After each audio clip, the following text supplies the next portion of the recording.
Welcome back. I'm very pleased to say we have John Sitilides. He is a principal at Trilogy Advisors, LLC, which is a federal government affairs and public policy firm. But he's also our go-to expert on matters involving the Eastern Mediterranean and particularly Greece. John has been active for many years in training and otherwise advising our State Department and the sort of public policy community in Washington on these regional concerns. And boy, they're at a high point right now. John, welcome back. It's good to have a chance to talk with you in the aftermath of the referendum over the weekend in Greece. Thank you for having me, Frank.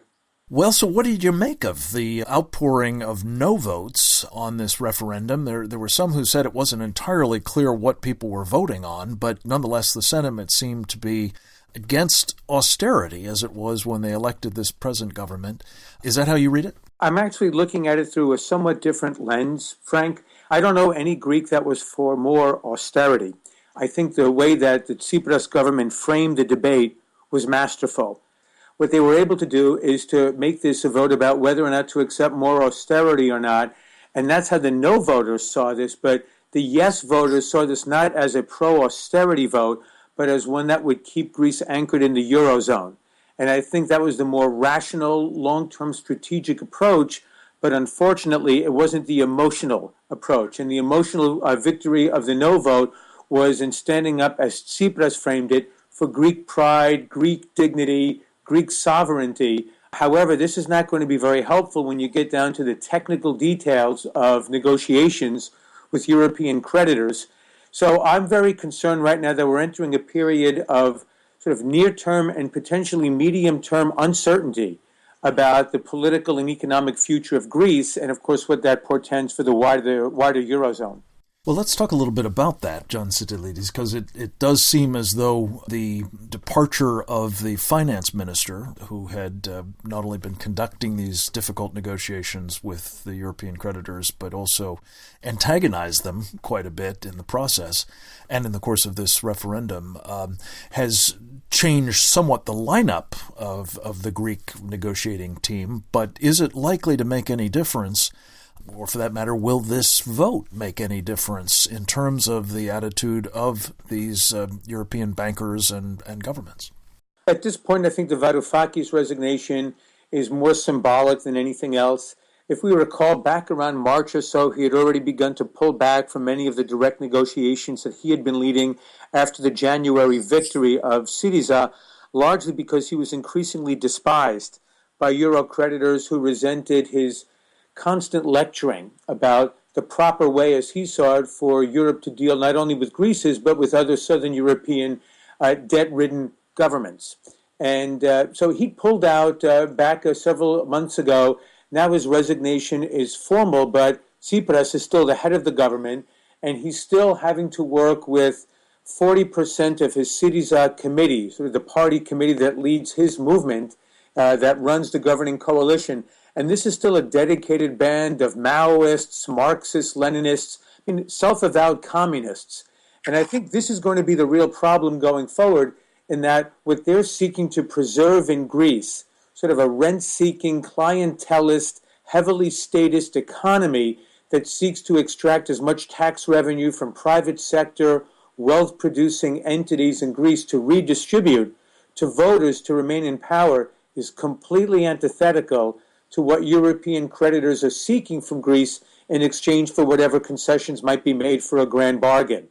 And I think as long as Tsipras is at the helm and this left platform committee that really dictates ideology and his governing coalition, as long as they're in power, I don't see how this ends happily anytime in the near future.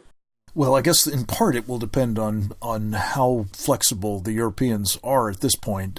John, based on what you've been watching up to this juncture, the posturing, if you will, but also the firm positions that have been taking, the cutoff that has caused the banks in Greece to close and the like, do you anticipate more flexibility from the Europeans at this juncture? I mean, you've said you don't think this ends well for Greece or for the European Union, I guess, but how do you see this playing out in the next few days even?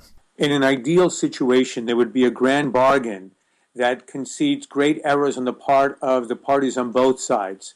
the Europeans should not have imposed such a drastic regime of austerity and the suppression of economic demand that was precisely the type of anti-growth strategy that brought Greece to its knees in these last 5 years.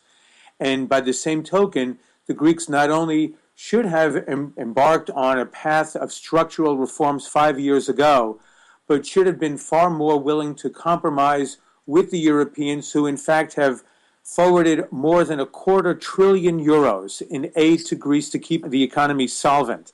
So ideally what you would have at this point is a grand bargain of significant debt relief, especially led by the IMF, in exchange for not only enactment, but implementation of deep, profound structural reforms to essentially revamp the political economy of Greece's corrupt statist system. The problem that we have is that, with this no vote now at a resounding 3/5 support for the current government of Greece, they feel rather emboldened to go back and say, well, how do you reject the democratic will of our country? And it's difficult for Europe to promote quote-unquote democracy in the form of solidarity Europe-wide if they're essentially disrespecting the democratically expressed will of the Greek people. But by the same token, Frank, what you have is in the European Union a system of rules that has been clearly defined and implemented, especially by the Germans in a leadership position here. And if rules are going to determine the future of the Eurozone, it's difficult to see how the current Greek government fits into that future. And so you have an essential collision course here, and I don't know how this plays out with yet another round of brinksmanship between a newly emboldened Tsipras government and a European Union that hasn't decided yet whether it supports rules overall or whether it promotes this European project of solidarity and is willing to potentially bend the rules to allow for governments today, Greece, but tomorrow, perhaps Spain or Portugal or others, with major debt obligations that are seeking to use the Greek system as a paradigm for their own massive debt relief and to get out of these types of rules that Europe insists is required for long-term stability of the euro as a currency. John, one of the wild cards in this, we spoke about it the last time we visited together, and again, our guest is John Sitilides. He is the principal at Trilogy Advisors, LLC, and an expert on the Eastern Mediterranean, consultant to the State Department. Let me ask you, when you look at the crisis at hand and the Maoists and other